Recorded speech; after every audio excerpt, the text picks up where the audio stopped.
Bien, me toca presentar a quien va a compartir con nosotros el siguiente tema, el último de esta mañana, el pastor Marcos Blanco.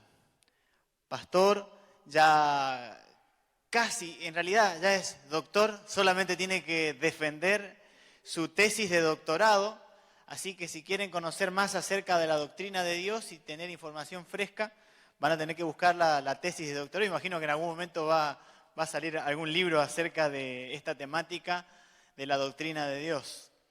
Bien, él actualmente es gerente de redacción y director de la revista Adventista hace 8 años que está en esta función, pero él tiene ya 17 años trabajando en la casa editora. Antes, en su función anterior, estaba trabajando como redactor con un equipo de 4 redactores. Actualmente ese equipo se ha ampliado, hay 7 redactores, editores que trabajan en la casa editora, y anteriormente inició su ministerio en un distrito, pero ya lleva la mayor cantidad de su tiempo trabajando en la Asociación Casa Editora Sudamericana. La temática que él va a compartir con nosotros tiene que ver con el espíritu de profecía y las nuevas generaciones. Así que, pastor, muchas gracias por acompañarnos y por brindar esta temática.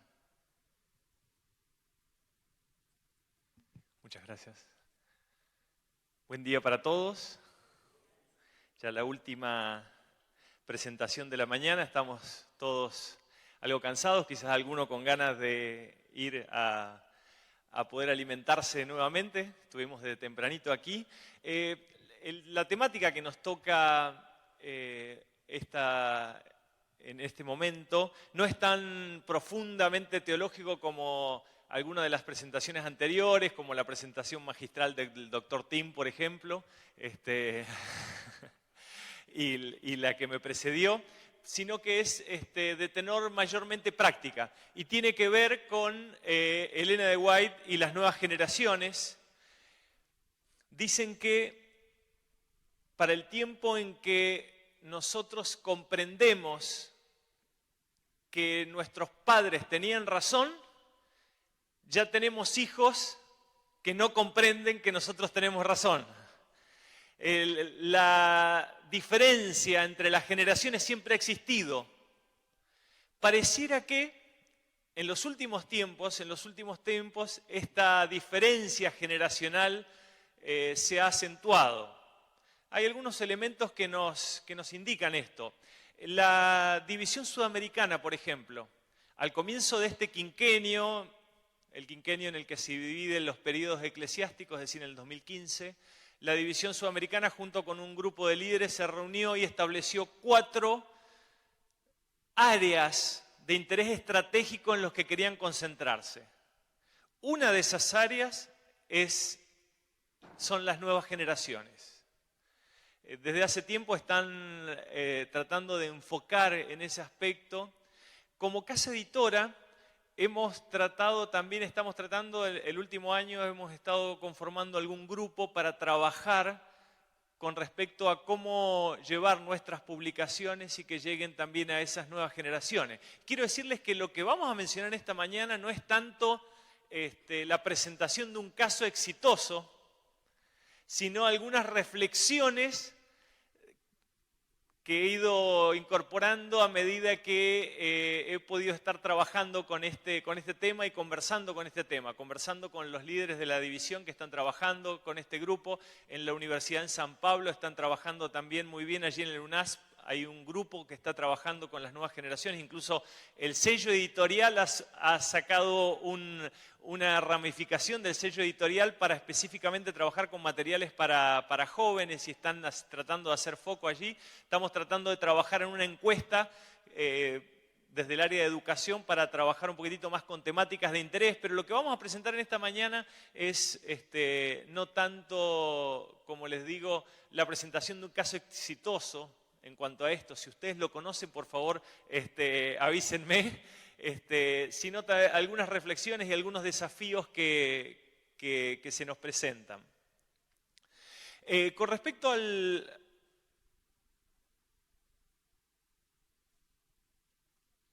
con respecto a Elena de White y las nuevas generaciones, nosotros tenemos dos diferentes vertientes de contacto que los jóvenes y los adolescentes tienen con Elena de White. Por un lado, la lectura de sus escritos, una fuente directa allí.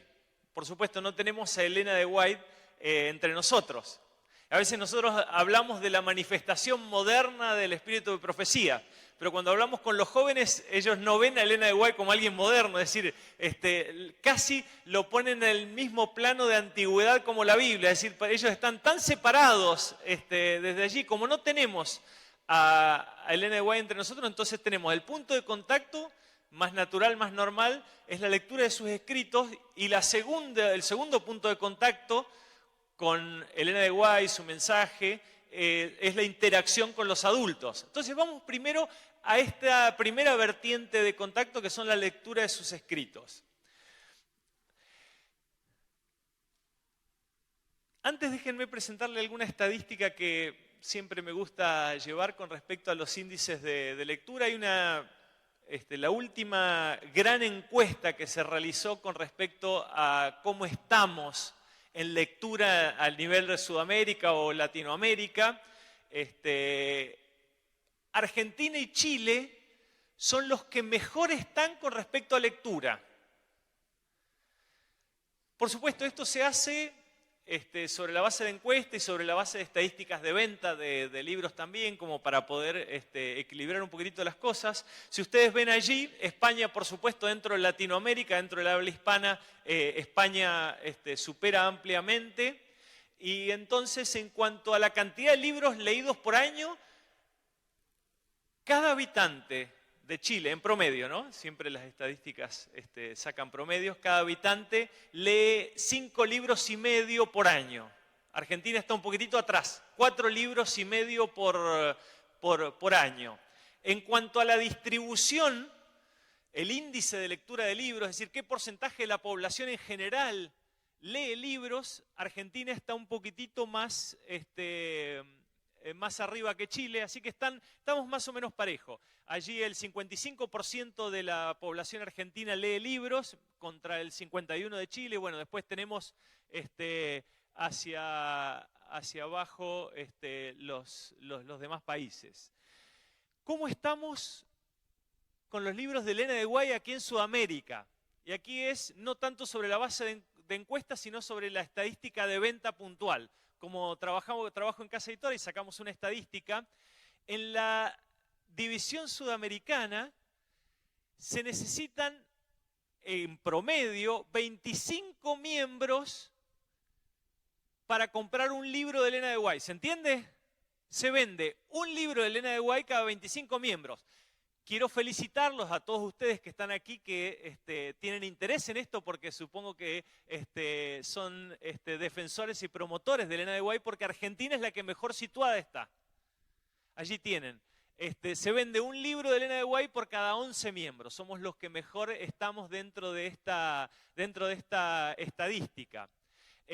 Una comparación, allí tienen ustedes el porcentaje de la población de los miembros que compran libros de Elena de White en color allí celeste, azul, y de los que compran libros denominacionales. Es decir, si tomamos Argentina, por ejemplo, el 48% de la membresía compró un libro, al menos un libro denominacional, cualquiera sea la temática, durante el año 2016, estamos tomando estadísticas del último año, y solo el 9% compró un libro de Elena de White, como para que vean un poquitito cómo estamos nosotros, porque antes de mirar a las nuevas generaciones, me pareció que era bueno tomar un poquitito cómo estamos nosotros. Se dice que nuestros hijos no serán mejores que el ejemplo que nosotros le damos. Y entonces allí estamos nosotros con estas estadísticas. Claro, los libros denominacionales están saliendo nuevos cada año. Uno podría decir, ya hay varios hermanos que tienen en su biblioteca y no necesitan estar comprando cada año. Sin embargo, nosotros tenemos una grande biblioteca de Elena de White. tenemos en la Biblioteca del Hogar Cristiano 60 títulos y tenemos mucho más de 80 en venta a través de... yo, por lo que he visitado, nuestros hermanos no tienen esa cantidad de libros. Bien, es decir, en el área hispana de la división se necesitan 25 miembros para comprar un libro de Elena de White, se necesitaron durante el 2016. Comparativo con la sociedad, se leen, una persona lee 4,5 libros por año, fíjense cómo está, por año lee el 0,09% de los libros de Elena de White y la mitad, medio libro de libros denominacionales, para que vean un poquitito la desproporción en la que nosotros estamos. Con respecto a los adolescentes, hay un estudio que fue pagado por la cadena de comida rápida, McDonald's, para Argentina, muy interesante, un estudio muy serio, muy reciente.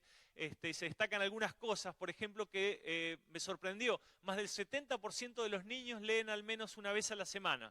Claro, aquí incluyen también algunas actividades escolares, por ejemplo, pero más del 70% de los niños leen al menos una vez por semana, y lo que se destacó obviamente es que hay un desplazamiento del libro por los dispositivos electrónicos, no necesariamente para leer, sino el tiempo que se dedicaba antes a leer, ahora hay un desplazamiento hacia todo lo que tiene que ver con actividades lúdicas en los dispositivos electrónicos.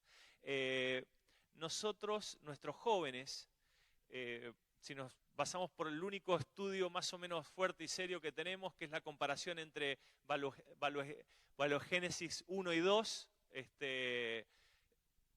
el porcentaje de lectura de Elena de White con respecto al primer estudio que se realizó hace más de 20 años y el último que se realizó ahora en la última década cayó del 50 al 6% dentro de nuestros jóvenes, adolescentes y niños. Así que si nosotros vemos cómo estamos en la realidad, nos damos cuenta de que, en primer lugar, los adolescentes de por sí, adolescentes y jóvenes, no están leyendo casi nada. De por sí, ya no están leyendo casi nada. Y si vamos a lo de Elena de White, entonces vemos que no son mejores que nosotros. ¿Se entiende lo que digo, no? No son mejores que nosotros. Y nosotros estamos mal. Esa es la realidad de cómo estamos. ¿Qué hacer? Algunas cosas. Déjenme hacer una comparación aquí entre los libros de Elena de White y lo que pasó con la Biblia durante la Reforma. Había tres elementos claros que formaban un filtro de acceso a la Biblia durante la época de la Reforma. En primer lugar, era el acceso físico. La Biblia estaba atrapada dentro ¿de qué? Dentro de las catedrales. Estaba encerrada allí, nadie podía tener un ejemplar. Si uno quería ver, la Biblia estaba encadenada allí a las bibliotecas o en algún lugar para que nadie se llevara, porque no podía salir de ese lugar. El segundo filtro que había era el idioma. Estaba atrapada en un latín que ya no era la lengua común, ya nadie hablaba esa lengua. Y en tercer lugar, la tradición. El principio sola escritura precisamente fue enfatizado porque la tradición ponía un filtro fuerte donde la filosofía griega y el poder eclesial se habían constituido en la base argumentativa de la fe cristiana, pero no específicamente la escritura misma, sino esa tradición. ¿Qué es lo que hemos estado haciendo con respecto a eso? Bueno, en primer lugar,